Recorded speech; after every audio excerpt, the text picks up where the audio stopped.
Facultad de Construcciones de la mencionada universidad en los años 2015 y 2018. Entre esos años, y durante los años 2020 y 2022, se desempeñó como especialista en estructuras en la empresa inmobiliaria de turismo Inmotur, en la ciudad de Cienfuegos, Cuba. De junio de 2022 a junio de 2025 realiza los estudios de maestría en el posgrado de Ingeniería Estructural de la UAM, en México, donde estudia el comportamiento dinámico ante actividades humanas y el diseño de diafragmas en sistemas de piso de losa acero. Ha participado como ponente en varios congresos de ingeniería e impartido cursos de la Sociedad Mexicana de Ingeniería Sísmica y la Sociedad Mexicana de Ingeniería Estructural. Y nuevamente damos la bienvenida y deseamos mucho éxito el día de hoy. Antes de pasar a la conferencia, vamos a pasar a palabras por parte del doctor Roberto Aguiar. Buenas noches. Estoy muy complacido de tener a un conferencista de gran nivel el día de hoy. Estoy viendo el póster que se ve ahí, la fotografía. Veo una estructura de acero sin una columna. Increíble, digo, y ahí la gente bailando y haciendo ejercicio, y me pongo a pensar esas vibraciones, ¿cómo estarán en esa losa?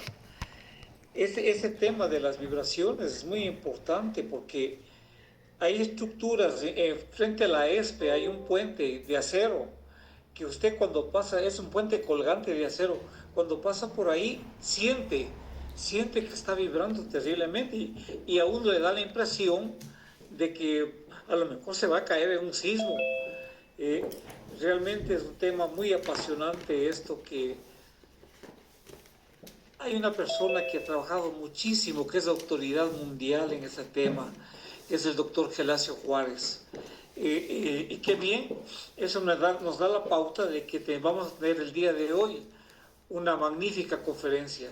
Nuevamente le agradezco mucho al máster de ciencias, José Luis Llanes, por haber dedicado un tiempo a dictar esta conferencia. Muchas gracias. Efectivamente, doctor Aguiar. Ahora sí, José Luis, damos paso a la conferencia. Adelante. Muchas gracias a ustedes por la presentación y bueno, muchas gracias. Como bien decía el doctor Roberto Aguiar, pues bueno, nos ocupa, el trabajo que realizamos fue pues analizar este tipo de vibraciones por actividades humanas en sistemas de piso de los aceros, conocidos como ITEC también en otras partes de América, apoyada sobre claves de alma abierta. Este trabajo que vengo a presentarles, pues yo soy el autor principal, pero también tengo como coautores, como bien decía el doctor Roberto Aguiar, al doctor Gelacio Juárez Luna y al doctor Omar Caballero, que fueron mis asesores en mi estudio de maestría. Y bueno, la presentación la titulamos Evaluación Experimental y Numérica de Vibraciones por Actividades Humanas en Sistemas de Piso de los Aceros sobre Traves de Alma Abierta. Bien, en la presentación, aquí les muestro la estructura de la presentación. Vamos a tener una pequeña introducción donde voy a citar las principales bibliografías que referenciamos en el trabajo. Vamos a exponer las mediciones de campo que realizamos con acelerómetro.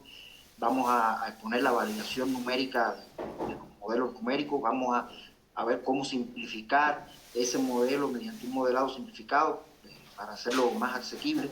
Vamos a evaluar funciones de carga que representen las actividades humanas. Vamos a ver el método analítico que plantea la guía 11 de la ISC del 2016 para evaluar el nivel de confort en sistemas de piso. Vamos a ver un estudio paramétrico que realizamos para ver cómo mitigar, cómo controlar estas vibraciones. Y vamos a, por último, emitir las conclusiones y recomendaciones del trabajo. Bien, a modo de introductorio, este es el sistema de piso que nos ocupa, que es el sistema de piso de los aceros, Steel Deck, que bueno, es un sistema de encofrado perdido que ofrece pues varias ventajas sobre todo el punto de vista constructivo, pues, al no ser necesario realizar el desencofre de la losa. Y bueno, pues es un sistema también ligero, es un sistema ligero y con el que se puede cumplir cubrir grandes claros. Ahora, estas propiedades de ser un sistema ligero y ser un sistema con el que se pueden cubrir grandes claros hace que sea susceptible a vibraciones. Y esto es un problema que, si bien no necesariamente puede ser un problema de resistencia, sí es un problema de la etapa de servicio de la estructura, porque es al igual que una trave que tenga una flecha grande. O sea, el ocupante del inmueble puede tener una percepción de riesgo y, bueno, en este caso incluso un problema de confort, de comodidad, pues a nadie le gusta estar sentado trabajando en un escritorio o estar acostado en una cama y sentir que la estructura donde estamos vibra. O sea, pues resulta una percepción de riesgo que, si bien, reitero, no tiene por qué necesariamente ser un problema de resistencia a la estructura, pues bien sí, pues incomoda al ocupante. Bien, este fenómeno, tanto la guía 11 de la ICC como las normas técnicas complementarias como el SCIP 354 del 2009, lo proponen evaluarlo teniendo en cuenta estos nomogramas, en los cuales en el eje de las X se plotea la frecuencia fundamental del sistema al ser este un fenómeno dinámico, y, bueno, en el eje de las Y pues ploteamos la aceleración pico y vemos aquí unas curvas que representan los niveles límites de perceptibilidad del ocupante.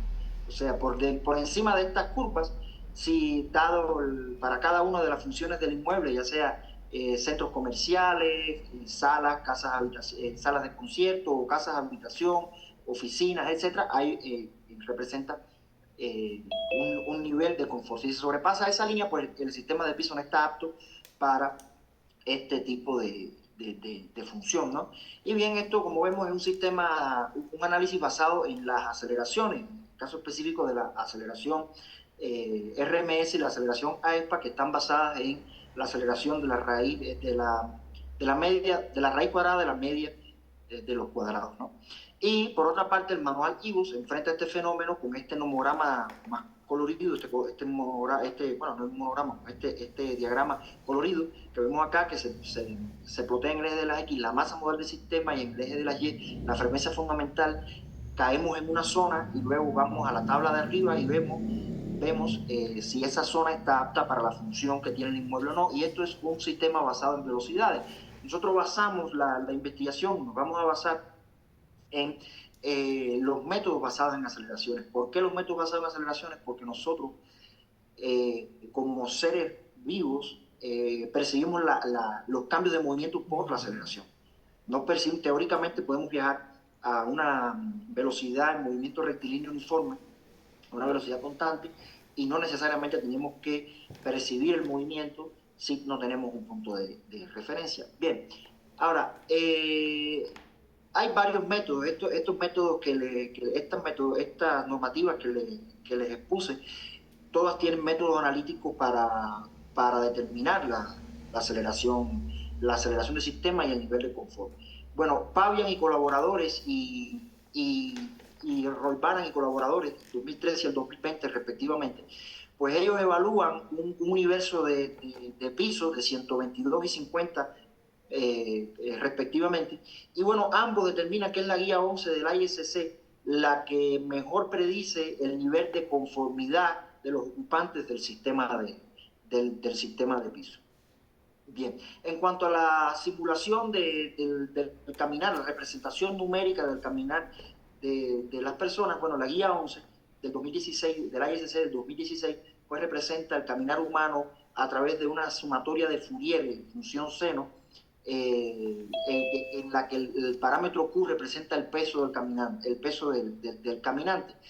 Luego dice que se puede despreciar la parte estática de esta función y queda de esta forma que vemos en las expresiones 1.3 y 1.5, y, bueno, da una serie de parámetros, varios valores para los parámetros de la serie Fourier, teniendo en cuenta diferentes autores. Por su parte, el SCIP 354 del 2009 también ofrece la misma expresión que la ISC, sin embargo no plantea que se pueda quitar la carga estática del caminante. Y, bueno, pues la guía 11 de la ISC del 97 pues plantea en una sumatoria de Fourier también el caminar de las personas, pero en este caso en funciones coseno, no en vez de funciones seno. Y bueno, Caballero en el 2020 y Gallego también en el 2020, pues evalúan estas funciones en varios modelos numéricos y determinan que es las expresiones de la guía 11 de la ISC del 97 la que mejor representa el caminar de las personas. Bien, vamos a ver un pequeño resumen de la bibliografía que utilizamos, de la bibliografía más utilizada en la investigación. Comenzamos por el DDEG en 2006, quienes hacen un modelado de la losa cero y tratan de realizar un modelo simplificado. El primer modelo que realizan es un modelo detallado, complejo, por así decirlo, en el que modelan el concreto con elementos sólidos y la lámina de acero colaborante con elementos lámina y replicando la geometría de la estructura. Y bueno, el segundo método lo realizan a través de una lámina ortótropa, con elementos lámina ortótropa, en el que las propiedades de la sección transversal se determinan analíticamente, mientras que las propiedades de la sección perpendicular a la fibra se determina, longitudinal a la fibra se determina a través de un proceso numérico, de un proceso semianalítico que requiere un modelado numérico simplificado previo. Y bueno, el SCI P354 del 2009 plantea que se puede modelar la losa cero con una lámina ortótropa en el que en el sentido longitudinal a la fibra se toma en cuenta solamente el aporte de la capa de concreto continuo. Y por su parte la ISC también propone modelar, del 2016, también propone modelar la losa cero igual que el SCI P354, y además ofrece otra serie de recomendaciones para el modelado, para representar la carga a través de una función de respuesta en la frecuencia, que veremos más adelante de forma detallada. Bueno, Caballero en el 2020 realiza un estudio analítico, numérico y experimental de losas de billete y bovedilla y de losas de concreto reforzado, en el que evalúa varias funciones de carga, como habíamos visto, evalúa varias funciones de carga y establece un modelado simplificado de esos sistemas de piso y establece también un método analítico simplificado. Gallego en el 2020 también estudia el comportamiento dinámico de un sistema de piso de losa cero, pero sobre traves de alma llena, o sea, sobre traves macizas, no sobre cerchas metálicas de alma abierta, que es lo que estamos analizando en este trabajo. Y bueno, utiliza el método detallado del DDEG del 2006, incluyendo además la malla electrosoldada que cuenta la losa cero, que se coloca en la losa cero. Y bueno, Caballero y colaboradores en el 2022 logran realizar un modelado simplificado de la losa cero a través de lámina isótropa sin la necesidad de realizar un modelo numérico refinado. Sin embargo, aún se requiere el modelado inicial que se presenta en el segundo método el DDEG del 2006 para determinar las propiedades de la losa cero. Bien, visto esto, el objetivo que perseguimos en el trabajo fue desarrollar recomendaciones para análisis, diseño y modelado de losa cero sobre traves de alma abierta para evaluarlas ante vibraciones debidas a actividades humanas, esto basándonos en estudios analíticos, numéricos y experimentales, que nos dimos a la tarea, bueno, y planteamos los siguientes objetivos específicos: evaluar las metodologías existentes en la bibliografía hasta la fecha, calibrar una función de carga dinámica que represente el caminar de una persona, proponer métodos analíticos y de modelado numérico simplificado para el cálculo, la determinación de las frecuencias, la estimación de aceleraciones y bueno, formas modales del sistema de piso. Evaluar la influencia de diferentes parámetros en el diseño, como pueden ser espesor y resistencia de la carpeta de concreto, la utilización de concretos ligeros, la rigidez y la rigidez a flexión de las traves que componen el sistema de piso. Y bueno, por último, para plantear recomendaciones para el control de la frecuencia natural y la respuesta dinámica de este tipo de sistemas, ¿no? Bien, para realizar este estudio, pues realizamos unas mediciones de campo. que estas mediciones de campo las llevamos a cabo en el tercer nivel de la Torre de Ingeniería de la Universidad Nacional Autónoma de México, de la conocida UNAM. Y bueno, utilizamos estos sensores que nos facilitó el doctor Gustavo Ayala, él es quien los posee. Y bueno, son estos sensores que, como ven, son unos acelerómetros de gran fiabilidad y pues que están aptos para este tipo de trabajo. Y bueno, se utilizó la Ethernet como método de transmisión de datos y una laptop para almacenar y procesar la información. Bien, esto es una planta de la señalética del lugar, y vemos que tenemos áreas que son de oficina y unas áreas que son de uso común, que son de áreas abiertas para que las personas tomen su lunch, almuercen, coman, socialicen, etc. Y bueno, primero realizamos una puesta en el lugar de los sensores para tomar datos de vibración ambiental, que fue en estas 4 posiciones que vimos acá. Las colocamos en estas posiciones porque fue teniendo en cuenta que tomamos la toma de datos se realizó un día laboral y estaba pues estaba en función el edificio, o sea, se estaban realizando las labores cotidianas ahí, no pudimos tomar los datos en día no laborable y bueno, se pusieron en ese lugar porque fueron los lugares que pudimos acceder y sin interrumpir en la cotidianidad de la estructura, ¿no? Y bueno, luego realizamos otra toma de datos otro día para realizar pues, muestreo de vibración forzada, o sea, realizamos una toma de datos con varios caminantes, o sea, que realizamos una trayectoria que vamos a ver más adelante. Y bueno, en esta toma de datos también, a pesar de que no era el objetivo fundamental, pero en esta toma de datos también se muestreó por vibración ambiental la estructura. Bien, esta es la posición de los sensores con respecto a una planta de estructural, donde vemos una sección típica tanto de la losacero como de las traves que componen, de las cerchas metálicas que componen la estructura. Y bueno, esta estructura tiene una característica que se repite en varias estructuras, o sea, no es típica de esta estructura, no es única de esta estructura, pero es una característica que tipifica la estructura.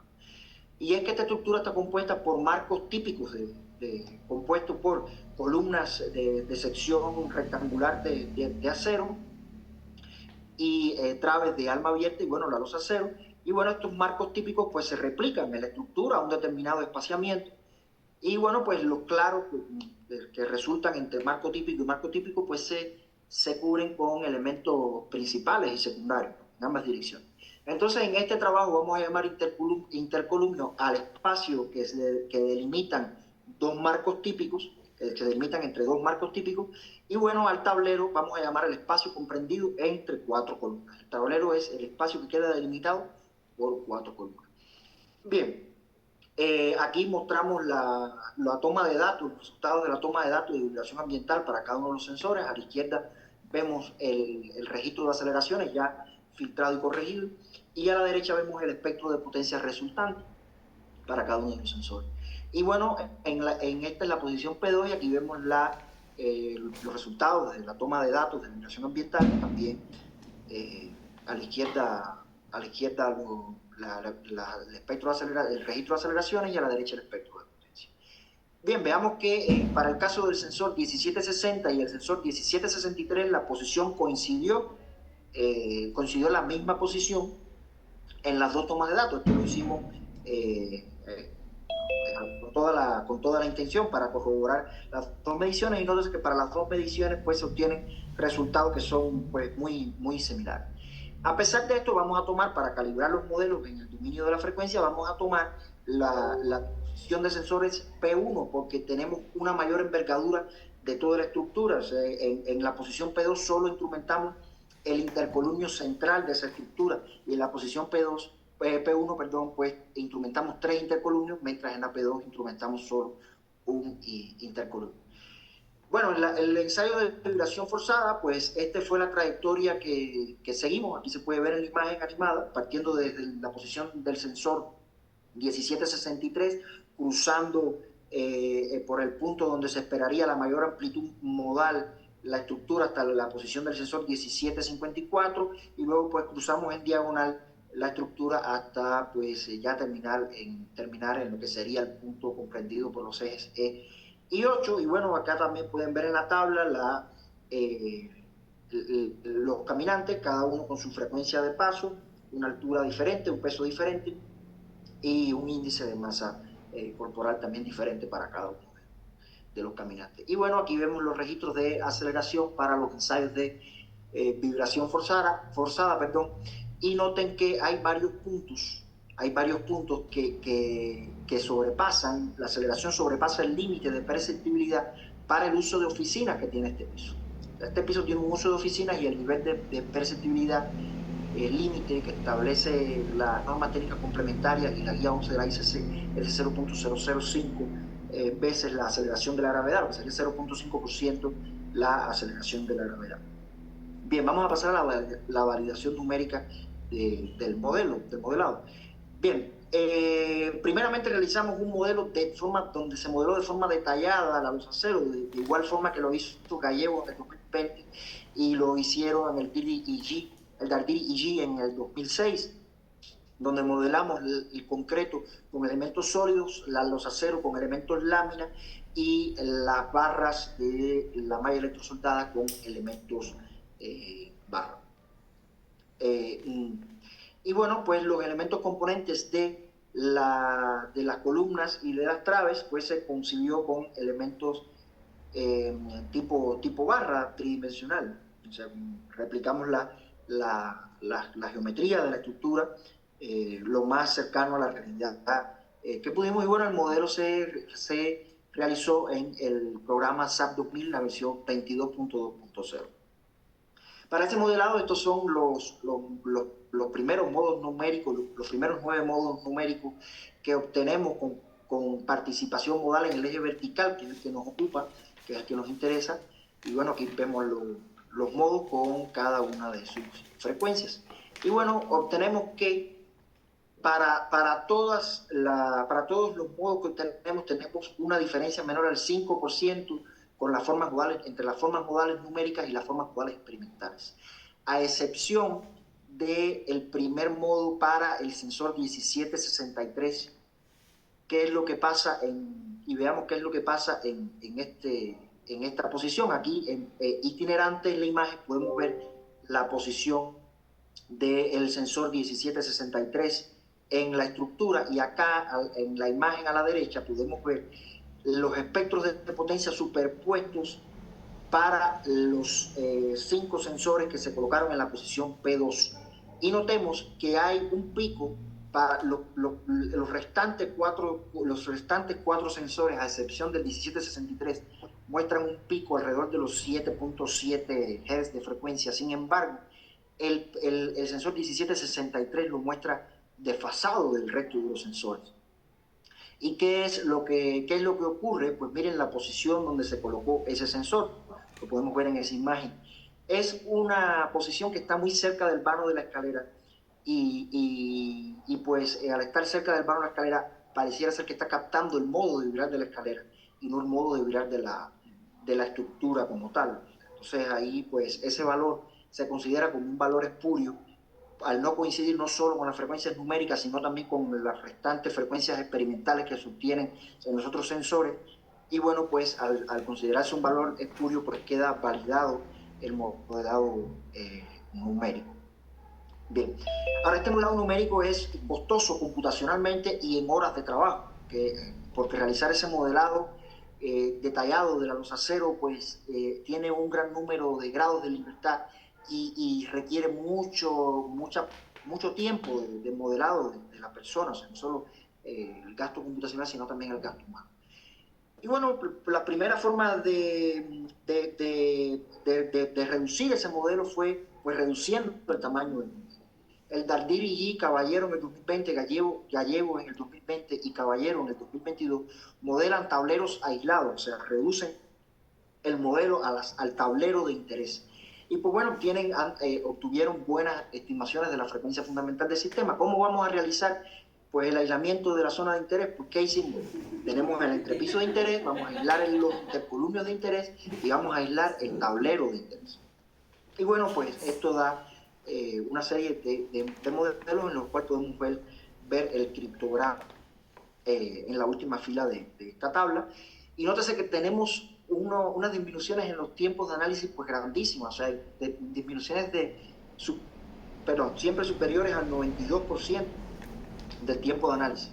Sin embargo, hay que ver qué pasa con las variaciones de la frecuencia del sistema, que es uno de los parámetros que nos ocupa. Y nótese que cuando aislamos el tablero de forma aislada, no obtenemos buena estimación en la frecuencia. O sea, es algo que nos pasó y más adelante vamos a ver el porqué. Ahora, como ya había planteado, el modelado de la losa cero, de forma detallada, con elementos sólidos, elementos barra, elementos láminas, es complicado, resulta complicado desde el punto de vista humano realizarlo también, ¿no? Y bueno, pues nosotros nos vamos vamos a realizar el modelado, pues realizarlo con elementos láminas, como plantea la SCI y el ISC, que plantea que se puede modelar estos elementos con elementos láminas. Y bueno, vamos a decir, para eso nos pasamos, vamos a decir que esta es la sección de la losa cero, la sección real, vamos a decir. Y bueno, vamos a basarnos para simplificar los cálculos en esta sección equivalente. Y luego, esta sección equivalente la vamos a llevar a esta sección transformada, que va a ser la sección que vamos a modelar. ¿Y qué es lo que decimos? Bueno, pues vamos a mantener constante la rigidez a flexión de la losa, vamos a despreciar las deformaciones por cortante y vamos a obtener un espesor de losa equivalente. Y bueno, esto nos da un peralte de la losa y un módulo de elasticidad del concreto para modelar. Ahora bien, eso es en la sección transversal de la losa, pero longitudinalmente a la fibra tenemos dos secciones que trabajan, la sección 1.1 y la sección 2.2, que es lo que plantea la guía 11 del ISC y el SCI P354, pues que se deben modelar estos elementos con componentes ortótropos teniendo en cuenta solamente el aporte de la sección 2.2. Y bueno, pues esto nos da que tenemos que modificar la rigidez de esta losa equivalente por la relación R1, que es la relación entre la inercia 2.2 y la inercia equivalente de la sección. Ahora bien, nosotros nos percatamos de que si nosotros hacíamos un promedio ponderado de la inercia, de la rigidez de la sección 1.1 y la sección 2.2, pues tenemos que este promedio ponderado de esas rigideces pues da igual a la inercia equivalente de la sección transversal. Entonces, ¿qué nos está diciendo eso? Que la losa cero podría tener un comportamiento isótropo y no un comportamiento ortótropo. Y bueno, pues nos dimos a la tarea también de ver qué tanto afectaba eso. Vamos a ver a continuación. Y bueno, primero la reducción de la cantidad de grados de libertad y la reducción de los tiempos de ejecución, nótese ahora son superiores al 98%. Incluso modelando todo el entrepiso en el modelo EC, el primero que vemos en la tabla de abajo, pues obtenemos disminuciones del tiempo de cómputo superiores al 98%. O sea, es mucho más eficiente este modelado. Pero ahora bien, no solo basta con que sea eficiente, vamos a ver qué tan fiable es. Vamos a comparar los desplazamientos y las frecuencias del sistema, tanto con las frecuencias experimentales como con las frecuencias y los desplazamientos del sistema numéricos modelados detalladamente. En la primera gráfica podemos ver en el eje de las X la frecuencia experimental y en el eje de las Y, la frecuencia numérica. Tanto para el modelado con losa isótropa, con losa ortótropa, con losa transformada isótropa, con losa transformada ortótropa y con la losa detallada. Y bueno, en las restantes dos gráficas podemos ver en el eje de las X ploteados los resultados con el modelado detallado y en el eje de las Y los resultados con los modelados pues simplificados, lo que es la losa transformada. Y nótese que para el modelado con losa detallada y con losa transformada, pues queda casi todos los puntos caen sobre la diagonal, lo que nos dice que son equivalentes los dos modelados, porque pues son prácticamente iguales, ¿no? Que es aquí la diagonal en esta gráfica la diagonal representa una coincidencia entre los valores de referencia y los valores del modelo que se está pues probando, ¿no? Y nótese que nuevamente los tableros aislados son los que más se me alejan de los valores de referencia, del valor experimental. La frecuencia numérica se me aleja cuando modelo los tableros aislados, con indiferencia de si se trata de el modelado con losa transformada isótropa, con losa transformada ortótropa o con losa detallada. Y veamos qué es lo que sucede. Pues lo que sucede es que los modos fundamentales de estos tableros tienen un desplazamiento donde esta forma modal no abarca únicamente un tablero, sino que abarca los tres tableros que conforman el intercolumnio de forma concatenada. O sea, esos tres intercolumnios se mueven concatenados, no se mueven aislados. Y esto trae estas diferencias porque no estamos representando, al modelar el tablero de forma aislada, no estamos representando la forma modal de una forma correcta. Bien, para evaluar qué tanto, porque estos modelos tienen comprendido no solo a los aceros, sino también que tienen toda la subestructura que soporta a los aceros, todo el sistema de traves y columnas. Pues bien, nos dimos a la tarea de modelar de forma aislada la losaceros, solamente la losaceros, colocándola empotrada en todo su perímetro. Y entonces nos dimos cuenta, hay un parámetro y variamos las dimensiones de la losaceros. Variamos la dim 2, que es la dimensión 2, y la dimensión 1, que la dimensión 2 es la dirección perpendicular a la fibra, la dimensión 1 longitudinal a la fibra.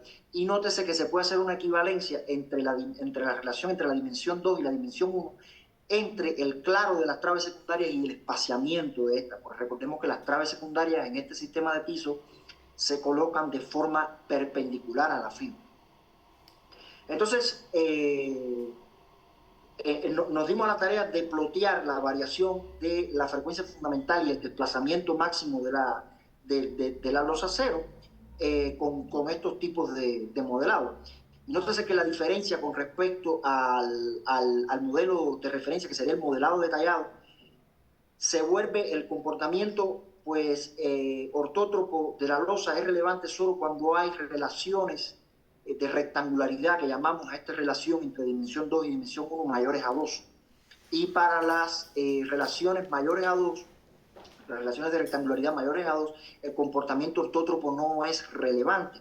¿Por qué no es relevante el comportamiento ortótropo? Porque para rectangularidades mayores a 2, la losacero comienza a trabajar en una dirección. O sea, recordemos que esta relación sería la que en una losa maciza, por así decirlo, comenzaría la losa a trabajar en una dirección, y al trabajar la losa en una dirección, pues la sección que trabaja es la sección transversal de la losacero. Y entonces la sección longitudinal a la fibra pues se vuelve irrelevante.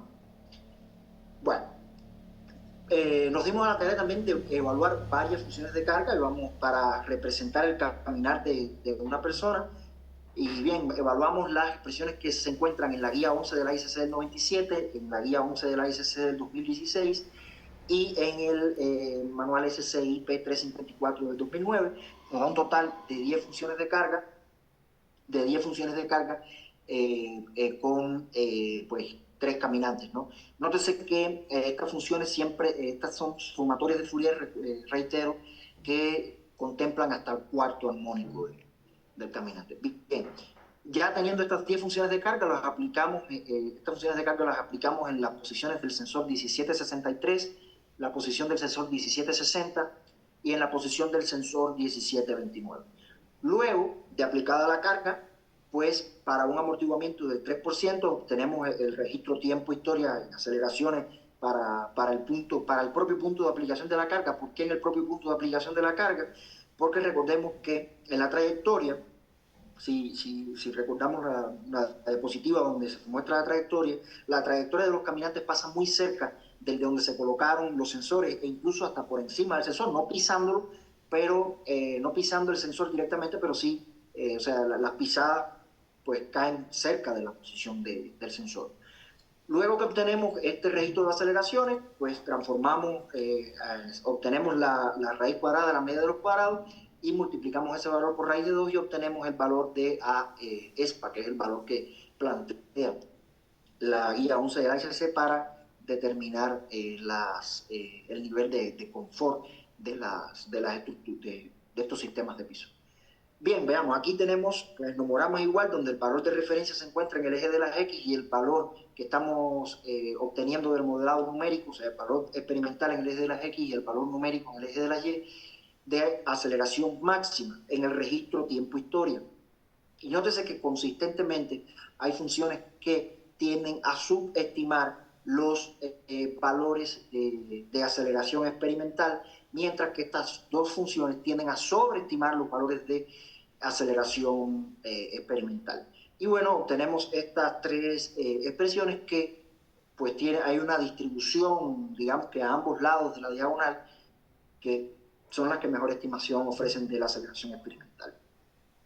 Ahora también evaluamos la aceleración AEPA, anteriormente era la aceleración máxima en el registro tiempo-historia de aceleraciones, y ahora es la aceleración AESPA, ya una vez procesado ese registro tiempo-historia. Entonces, que las mismas funciones tienden a subestimar consistentemente la aceleración AESPA máxima, y pues las mismas funciones tienden consistentemente a sobreestimar los valores de aceleración experimental. Y bueno, pues son las mismas tres funciones las que obtienen buena distribución alrededor de la diagonal de la gráfica. ¿Cuáles son las funciones? Pues bueno, las funciones que no contienen la carga estática del peso del caminante, pues tienden a subestimar los valores de aceleración. Las funciones del ISC del 97, son la función 2 y la función 3, tienden a sobreestimar los valores de aceleración experimental. Y bueno, los que tienen una buena distribución con respecto a la diagonal son las expresiones tanto de la guía 11 de la ISC como del SCI del 2009, que son funciones sumatorias de funciones seno que contienen la carga estática del caminante. Bien, a pesar de esto, tomemos la función 4, que es una de las funciones que da buenos resultados, ¿no? Vemos ahí, repito, la gráfica de distribución de aceleración experimental contra aceleración numérica obtenida, tanto para la aceleración pico máxima en el dominio del tiempo, como la aceleración AEPA en el dominio, pues ya sacando la raíz cuadrada de la media del cuadrado. Y nótese que abajo en el registro tiempo-historia para estas aceleraciones, pues nótese que no se obtiene, o sea, no hay una respuesta resonante, sino que hay una respuesta que se tiende a estabilizar, ya a los 2 segundos está estabilizada y se mantiene una respuesta constante, y los picos se obtienen, los picos del registro de aceleraciones se obtienen en la parte transitoria de la respuesta. Y esto no es lo que se obtiene de los valores del registro de aceleraciones experimental. Aquí vemos uno de los registros de aceleraciones experimental y en color azul marcamos las zonas donde hay una respuesta resonante, en color amarillo las zonas donde hay una respuesta transitoria, pues digamos, marcada, ¿no? Que hay un pico transitorio marcado. Entonces, esta respuesta resonante no se obtiene para ninguna de las expresiones que se trabajan en el dominio del tiempo, para ninguna de las funciones del caminar de una persona en el dominio del tiempo. Ahora bien, hay otra metodología que es para trabajar este fenómeno, el caminar de una persona en el dominio de la frecuencia, y la plantea el ISC, la guía 11 de la ISC. Dice que para sistemas de baja frecuencia, donde se esperan menores a 9 Hz, donde se esperan respuestas resonantes del sistema, pues se recomienda trabajar la función en el dominio de la frecuencia a través de la obtención de una función en respuesta de la frecuencia. Y bueno, pues plantea la expresión 5.1, que dice que pues bueno, se trabaja con el valor pico de frecuencia y el máximo de la frecuencia de la función en respuesta de la frecuencia a través de la expresión 5.1. Ahora, este método tiene digamos que una ventaja y una desventaja a la vez. ¿Por qué una ventaja? Porque nos da la máxima aceleración esperada para cualquier frecuencia de paso. Si vemos ahí, no está contemplada la frecuencia de paso del caminante. Esa es la ventaja que tiene este método, y nos da, sin importar la frecuencia de paso del caminante, pues nos da el máximo que se pudiera esperar para cualquier caminante en esta losa. Y recordemos que los sistemas de piso de nosotros pueden estar sometidos desde el correr de un niño pequeño, de un bebé, desde el correr de un niño hasta la caminata de un adolescente, hasta el paso de una persona adulta mayor. Entonces tiene esa solidez, pero para el caso que nos ocupa, nosotros las pruebas experimentales que tenemos de vibración forzada son para 3 caminantes en específico. Entonces necesitamos evaluar para la frecuencia de paso de estos 3 caminantes. Y bueno, pues a través de la expresión 5.1 llegamos a la expresión 5.4, lo cual es una sumatoria de cada uno de los valores de FRF, de la función FRF para las frecuencias de paso del caminante. Y bien, para esta metodología, pues veamos que para la ecuación 5.1, que es el método clásico de la ISC, obtenemos muy buena distribución a ambos lados de la diagonal de la gráfica. Sin embargo, note que tenemos diferencias que llegan a ser hasta casi del 140%, sobreestimando la aceleración pico registrada experimentalmente. Y bueno, una de las causas es esta expresión no toma en cuenta la frecuencia de paso del caminante. Entonces, para la expresión 5.4, entonces que tendemos a subestimar un poco la frecuencia de paso del caminante, pero logramos disminuir significativamente las diferencias y se obtienen resultados más apegados a la realidad.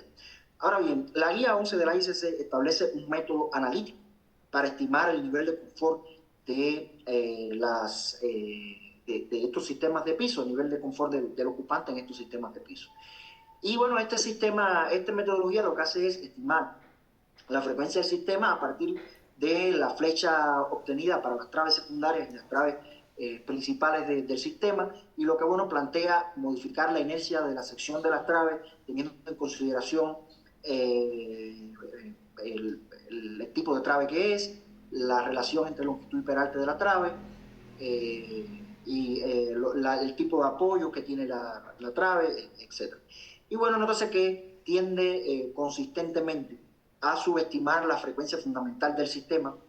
Y bueno, esto lo habíamos visto ya en la bibliografía, en Paven y colaboradores queda registrado que esta metodología tiende a subestimar consistentemente la frecuencia fundamental del sistema. Perdón. Y bueno, para determinar la aceleración pico del sistema, pues plantea la expresión 6.11 que está basada en la respuesta del sistema a un grado de un sistema a un grado de libertad, y bueno, pues plantea cómo determinar cada uno de los parámetros, y aquí nuevamente lo más significativo es que plantea una serie de expresiones para determinar el ancho el ancho colaborante para el cual vamos a determinar el peso modal, digamos así, el peso modal del sistema para las traves secundarias y para las traves principales.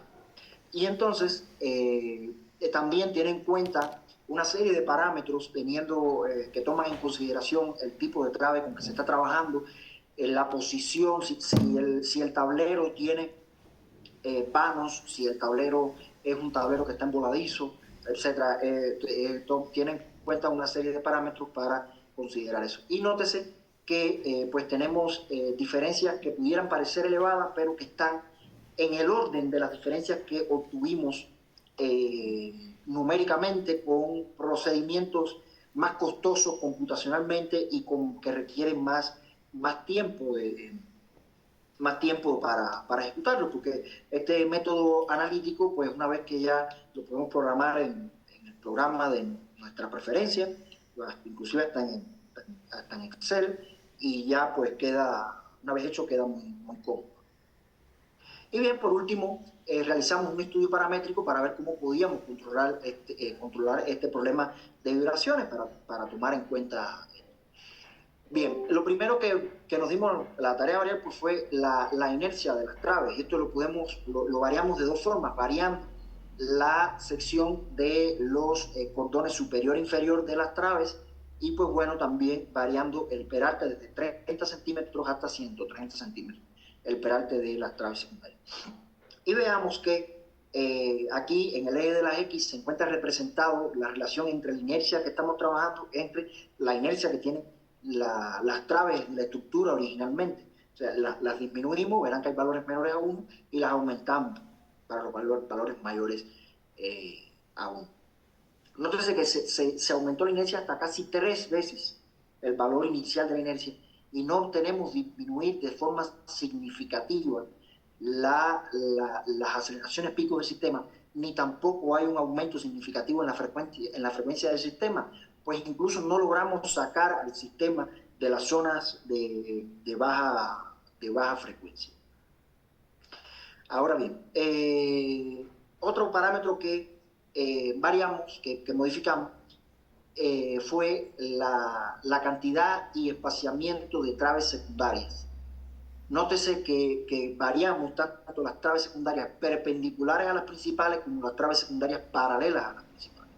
Las perpendiculares de la parte de arriba, las imágenes de arriba, las paralelas en la parte de abajo. Nótese que aquí sí hay una disminución significativa en color rojo de la aceleración pico del sistema.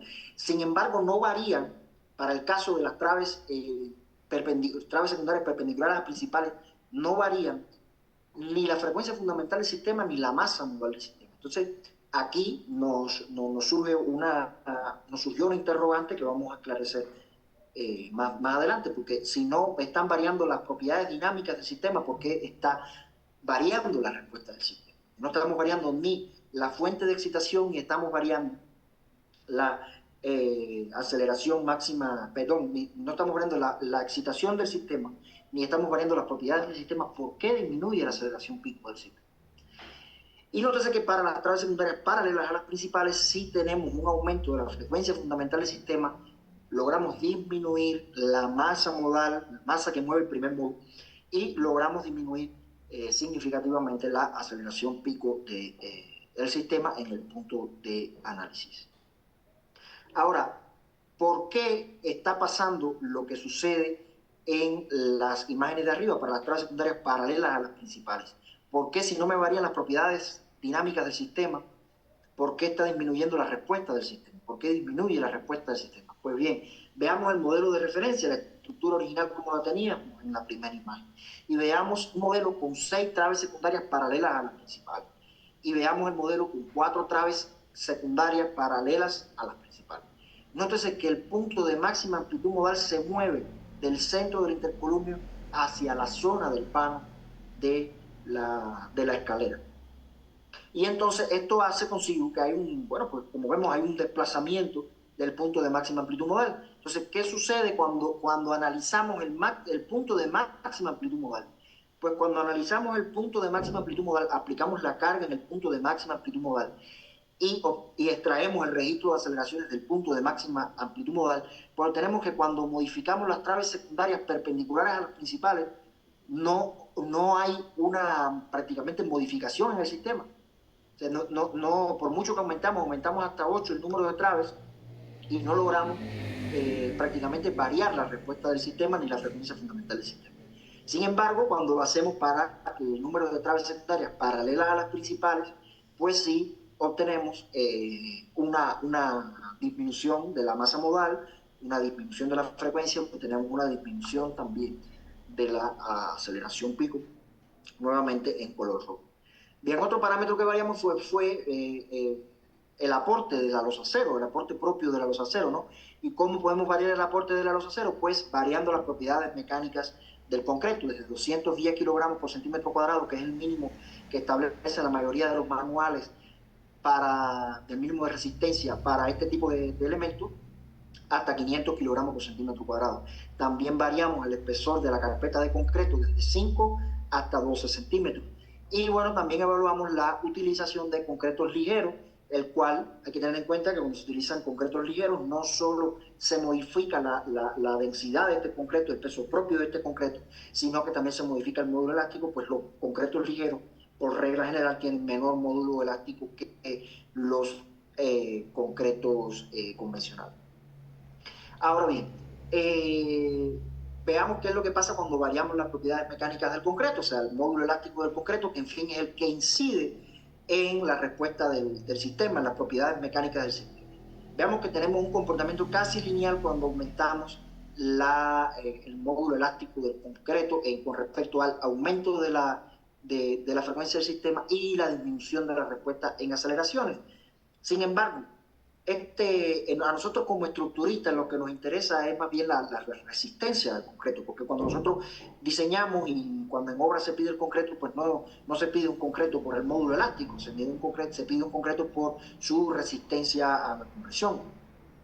Entonces, pues veamos que ya cuando ploteamos la respuesta del sistema y las propiedades del sistema con respecto a la resistencia a compresión del concreto, tenemos que no hay una variación lineal del concreto. Y pues que si vemos, tenemos que llevar el concreto desde 250 kilogramos por centímetro cuadrado hasta 500 kilogramos por centímetro cuadrado para disminuir algo que no llega ni al 10% de la aceleración pico. Y esto está dado por las propias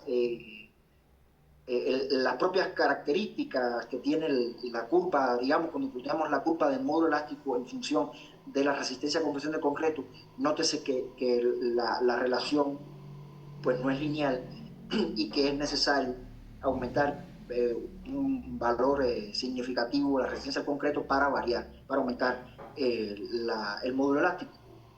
Y bueno, que también tenemos ahí un salto cualitativo en la resistencia, el módulo elástico del concreto cuando se tienen concretos de menos de 25 megapascales de resistencia. Esto está dado, tal vez en otras normativas no sea así, pero así lo estipula la normativa de la Ciudad de México, que fue la que se utilizó para estimar el módulo elástico del concreto, que para concretos de menos de 25 megapascales de resistencia, pues cambia la expresión y se tiene este salto en el módulo elástico del concreto. Bien, veamos qué es lo que pasa con la variación del espesor del concreto.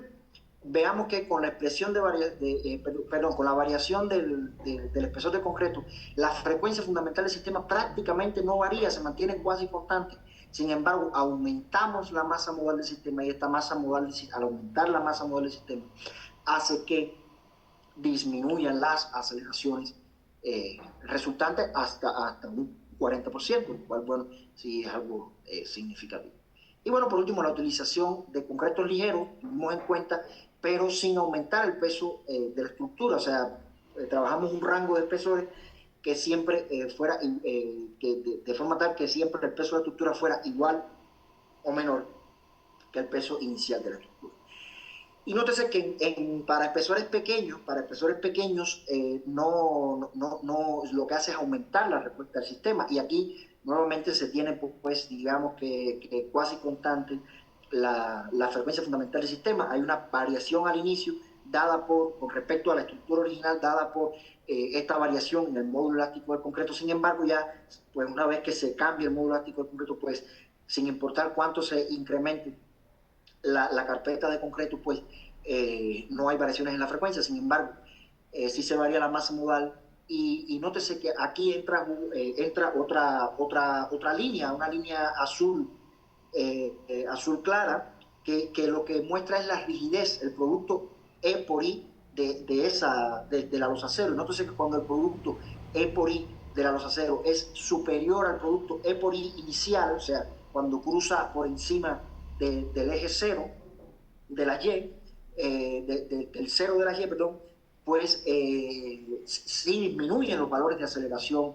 del sistema. Y bueno, por último, variamos la fracción de amortiguamiento crítico, que, bueno, como es de esperarse, la fracción de amortiguamiento crítico la variamos desde un 1 hasta un 5%. Nosotros consideramos en nuestro trabajo un 3% de amortiguamiento.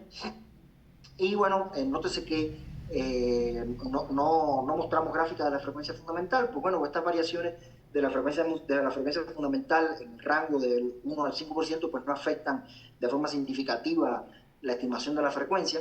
Y bueno, sin embargo, nótese que sí disminuir el amortiguamiento crítico de la estructura pues puede llevar a aumentos de superiores al 100% de la aceleración pico que se registran originalmente.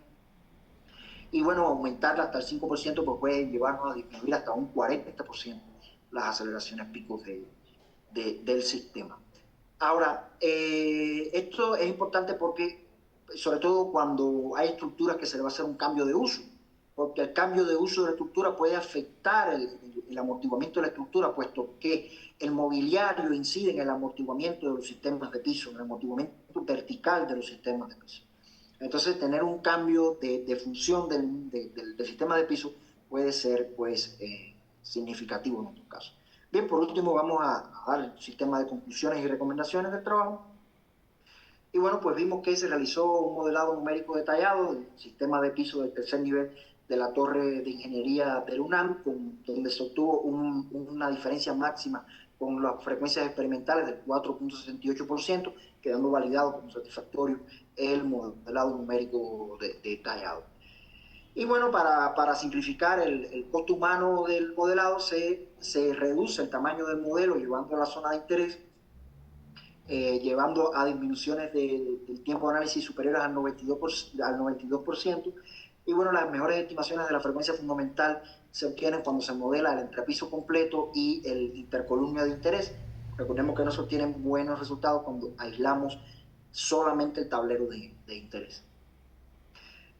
Para sustituir el modelado detallado de la losa cero, se evalúa una metodología simplificada con elementos lámina delgada.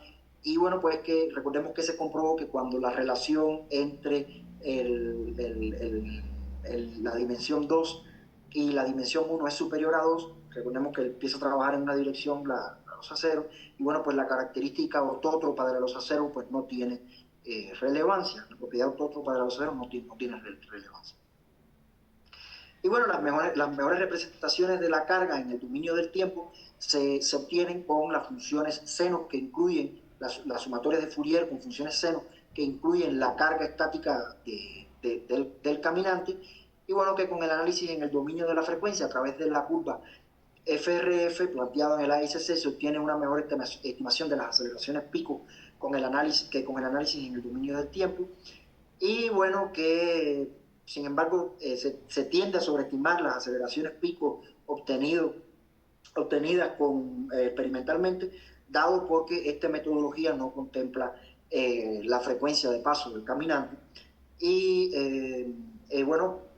que el método analítico, recordemos que el método analítico de la ISC resulta conservador para el cálculo de la frecuencia fundamental. Sin embargo, se obtienen buenas aproximaciones en la estimación de la aceleración pico y por ende en la estimación del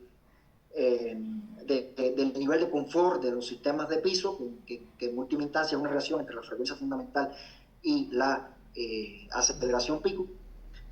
Y bueno, en el estudio paramétrico podemos concluir que para el control de la frecuencia, variar la cantidad de traves secundarias paralelas a las principales fue el único parámetro que resultó satisfactorio para controlar la frecuencia, pues fue de la única forma que se pudo sacar al sistema de las zonas de baja frecuencia. Y bueno, para controlar la aceleración pico, resultan satisfactorios variar las traves secundarias tanto paralelas a las principales como perpendiculares a las principales, aumentar el espesor de concreto de la losa cero, utilizar concretos ligeros siempre y cuando no se aumente el peso de la estructura y sea superior la rigidez que se tenga a la rigidez inicial. Y bueno, pues por supuesto variar la fracción de motivamiento crítico. Y aquí es necesario señalar que cuando modificamos la cantidad de traves secundarias, se modifica la forma modal del sistema. Entonces hay que tener en cuenta también posibles variaciones en la forma modal del sistema. Y bueno, basado en estos resultados, pues tenemos una serie de recomendaciones para el análisis y control de vibraciones en estos sistemas de piso, que bueno que recomendamos modelar la losa cero mediante elementos lámina, la losa transformada a través de la metodología que se propone, y bueno, considerar la losa transformada como isótropa para relaciones entre la longitud de la trave secundaria y su espaciamiento mayores a 2, que al analizar modelos numéricos se incluye al menos el tablero de interés, la zona de interés y los tableros adyacentes a él. Esto es una recomendación que viene en la guía 11 de la ICC. Nosotros corroboramos con los malos resultados que se obtienen al modelar de forma aislada los tableros. Y bueno, el modelado numérico de sistemas de piso de baja frecuencia a través de la función de respuesta en la frecuencia para la aceleración pico, recomendado en la guía 11 de la ISC. Y bueno, también recomendamos utilizar espaciamientos de traves secundarias menores a 2 metros, pues nos dimos cuenta en la realización de este trabajo que para espaciamientos menores a 2 metros en las traves secundarias, pues se tiende a una estabilidad en la respuesta del sistema. Y ya se obtiene, digamos que después de 2 metros ya el sistema obtiene una estabilidad donde se llega a una aceleración mínima y prácticamente pues que ya la respuesta no varía dentro del intervalo de valores. Y bueno, también recomendamos utilizar concretos clase 1 con resistencias a compresión mayores a 25 megapascal, pues el salto cualitativo que hay en el módulo elástico del concreto para concretos menores a 25 megapascal incide de forma negativa en su módulo elástico. Y bueno, esto hace que pues, el sistema tenga menor rigidez y por tanto disminuya la frecuencia fundamental del sistema y aumenta la aceleración pico. Y una recomendación que damos, que es un hábito que tenemos a veces los estructuristas de sobreestimar las cargas, en este caso no es saludable, porque al sobreestimar las cargas, si bien estamos siendo conservadores a la hora de estimar la frecuencia fundamental del sistema, se pudiera estar sobreestimando la aceleración pico del sistema, dada la relación inversa que hay entre la masa modal y la aceleración del sistema. Entonces sí, mayores cargas vamos a tener menor frecuencia, pero vamos a estar, se puede estar sobreestimando la masa modal del sistema, lo que llevaría a aceleraciones pico menores. Presento pues, la bibliografía que se utilizó en el trabajo y pues bueno, les doy las gracias y hasta aquí la presentación. Quedo abierto a si tienen preguntas, algunas consideraciones. Muchas gracias. Perfecto, José Luis, muchas gracias a ti por la presentación. Una brillante presentación, muy didáctica y un gran trabajo. A continuación tenemos las preguntas por parte de los asistentes. La primera pregunta es, desde el punto de vista numérico, ¿cuáles serían los siguientes pasos en el caso de querer hacer investigación de magíster?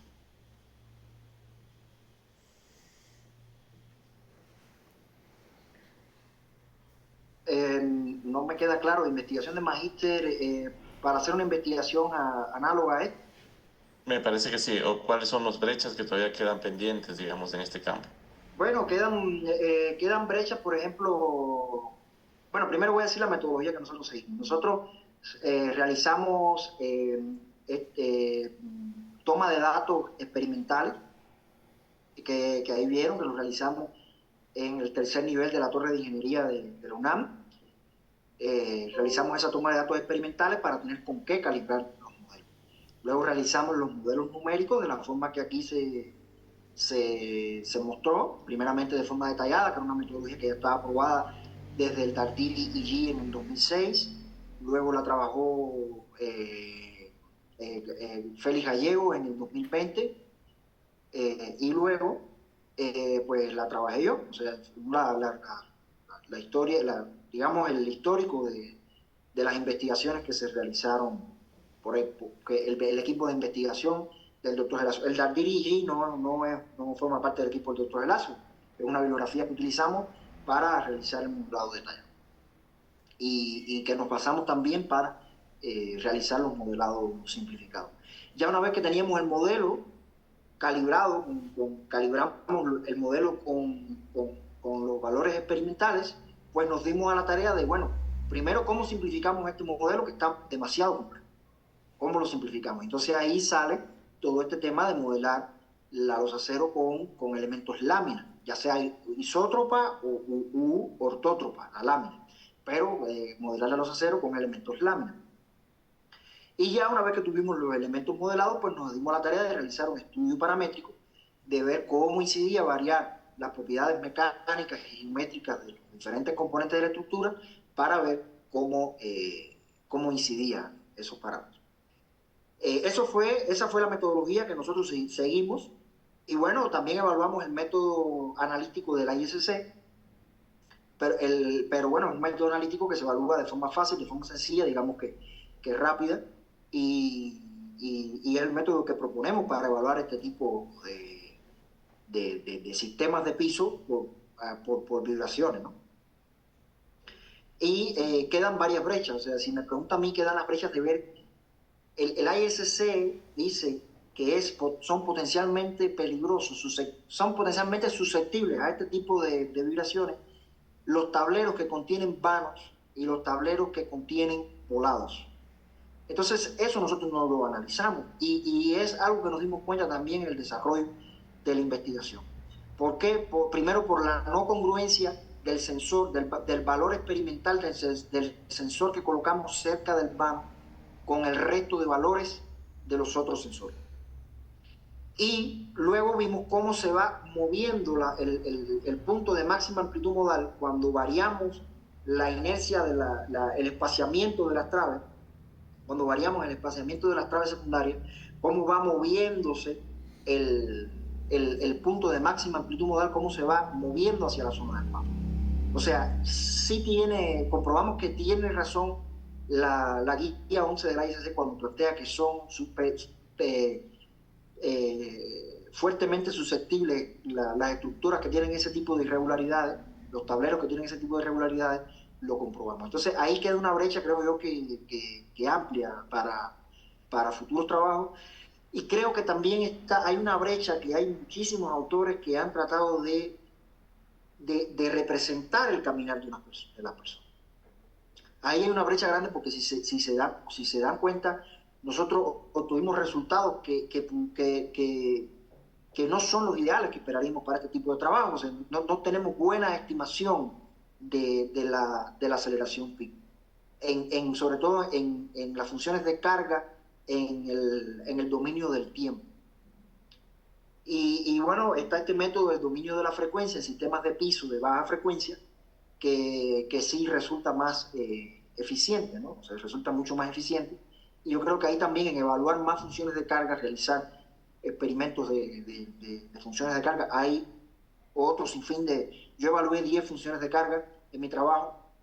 Gallegos y Omar Caballero en su tesis de maestría y doctorado respectivamente evalúan otras funciones que yo no evalué porque ya a ellos no les dio buenos resultados en el dominio del tiempo y ya no las tuve yo en consideración. Pero sí existen muchísimas funciones de carga e inclusive funciones de carga que no se parecen entre ellas, o sea, no tienen, uno las ve y la forma de la función prácticamente que no tiene nada que ver una con otra. Entonces hay una gran incongruencia en la literatura con respecto a ese tema. Y bueno, son campos que quedan abiertos, no sé si quedó respondida la pregunta, si no estoy dispuesto a indagar. Yo creo que sí, José Luis. Muchas gracias por la explicación con ese nivel de detalle. Y una última pregunta respecto al agrietamiento. Cuando se modelan este tipo de losas en programas como SAP 2000 o TAPS en hormigón, ¿se debe incluir un agrietamiento similar a lo que se hace en hormigón armado para losas aligeradas o no? Bueno, la guía 11 de la ICC no plantea ningún agrietamiento y nosotros no lo tuvimos en cuenta. Y bueno, obtuvimos buenos resultados con la validación numérica. ¿Por qué no se incluye el agrietamiento? Porque es un fenómeno de servicio. Aunque sí tengamos grieta, y todos sabemos que el concreto tiene grieta siempre, pues la abertura de la grieta es muy pequeña. La abertura de la grieta es muy pequeña y pues en este caso no es significativo, digamos, la pérdida de la inercia de la sección, de la rigidez de la sección por el agrietamiento.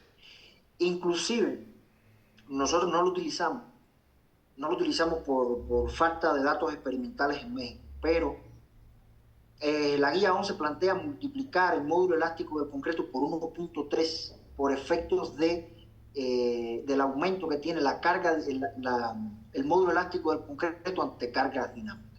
O sea, el módulo elástico del concreto, ellos plantean, y así es, ¿no? Tiene un mayor módulo elástico cuando la carga es dinámica a cuando la carga es estática.